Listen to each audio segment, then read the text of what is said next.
Hello friends, welcome back to trading with peace and I hope you guys are trading with peace. इस video में हम बात करेंगे Jamuna auto industries के share को लेके। 2 मार्च के दिन भी अच्छा खासा ट्रेड में रहा स्टॉक, तो क्या कुछ कहता है इसका टेक्निकल, लेट्स सी। तो अगर आप देखोगे, ये है जमुना ऑटो का चार्ट। अगर आप देखोगे, स्टॉक ने एक बहुत अच्छा मोमेंटम किया है पिछले 2 दिनों में विद गुड वॉल्यूम।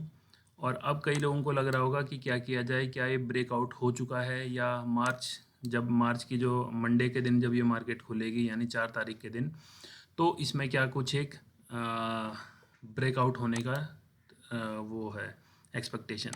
तो लेट्स सी, 1 वीक के चार्ट पे हम जाते हैं। अब देखिए आप, इसलिए मैं बोलता हूँ हर बारी हर वीडियो में आपको यही बताता हूँ मैं, नॉइस को कम कीजिए चार्ट पे so that you can take good decision. तो हमने क्या देखा कि एक सबसे पहले हम मान के चलते हैं ये वाला टाइम, जुलाई 2022 में एक स्टॉक ने एक हाई लगाया, ये वाला 4 जुलाई के करीब।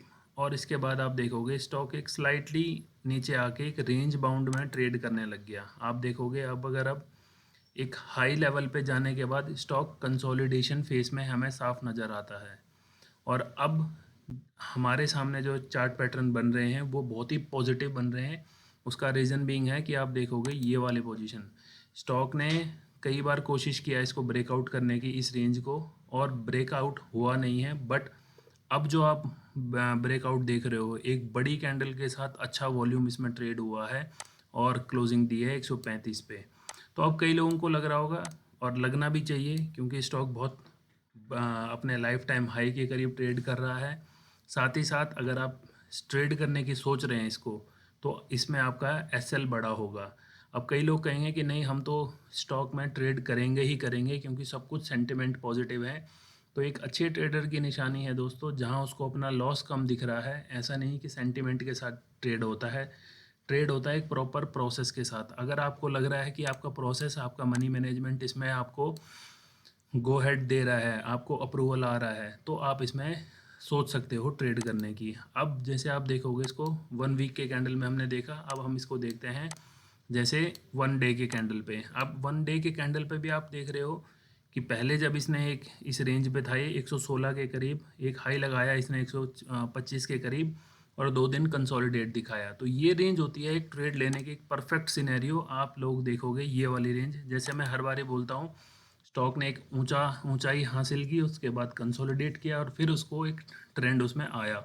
जैसे कि आपने कुछ दिन पहले देखा होगा एक मेरी वीडियो जिसमें मैंने ASAL, ये भी इस ऑटो सेक्टर का ही शेयर है। इसमें आप देखोगे इसने बहुत तेज़ी दिखाई, बहुत जल्दी जल्दी तेज़ी दिखाई। लगभग देखोगे 440 का स्टॉक 720 के करीब ट्रेड हुआ, और उसके बाद देखो ये कंसोलिडेशन और फिर ये ब्रेकआउट की तरफ जाता हुआ नज़र आ रहा है।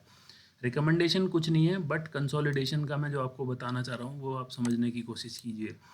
अब अगर हम इस सिनेरियो में ट्रेड लेते हैं, और अगर इस स्टॉक को यहाँ से ब्रेकआउट करना है, या तो मंडे को एक गैप अप ओपन होगा यहाँ से, ठीक है, या एक हो सकता है एक रेड कैंडल बनाए। अगर ये इस रेंज को तोड़ देता है अपनी नीचे की तरफ, तो इसमें पॉजिटिव ट्रेंड नहीं आएगा। बट अगर यहाँ से ब्रेकआउट ऊपर की तरफ जाता है, तो जिनके पास हैं आई वुड सजेस्ट कि वो इसमें ट्रेलिंग एसएल के साथ ट्रेड करें। जिनके पास नहीं है, हो सकता है उनके लिए यही मैं बोलूँगा कि आप अवॉइड भी कर सकते हैं, नहीं तो आपको स्ट्रिक्ट एसएल के साथ ट्रेड करना पड़ेगा। चाहे वो एक आप 3 आवर का ट्रेडिंग 3 आवर के चार्ट पे लगाओ, देखोगे आप 3 आवर के चार्ट पे भी एक कंसोलिडेशन फेस में स्टॉक दिख रहा है।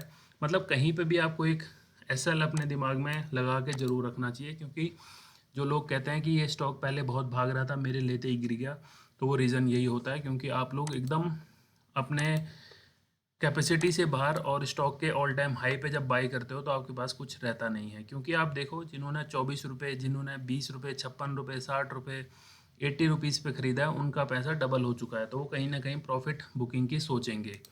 फंडामेंटली अगर आप देखोगे कि ऑटो इंडस्ट्री का शेयर है, सस्पेंशन में काम करता है, और बुक वैल्यू है 21 रुपये की, 136 पे ट्रेड कर रहा है, डिविडेंड स्टॉक देता है 1.40% के करीब।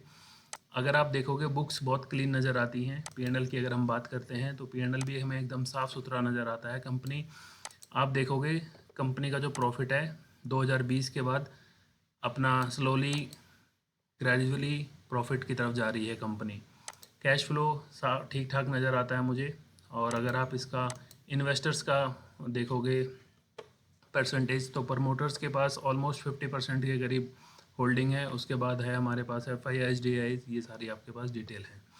तो ऑल अबाउट न्यूज़ भले कुछ भी आए, कोई कहीं भी कुछ बताए, I would always suggest follow your process. जहाँ पे स्टॉप लॉस छोटा होगा वहाँ पे प्रॉफिट अच्छा होगा, जहाँ पे स्टॉप लॉस बड़ा होगा वहाँ पे थोड़ा कष्ट आने की उम्मीद है।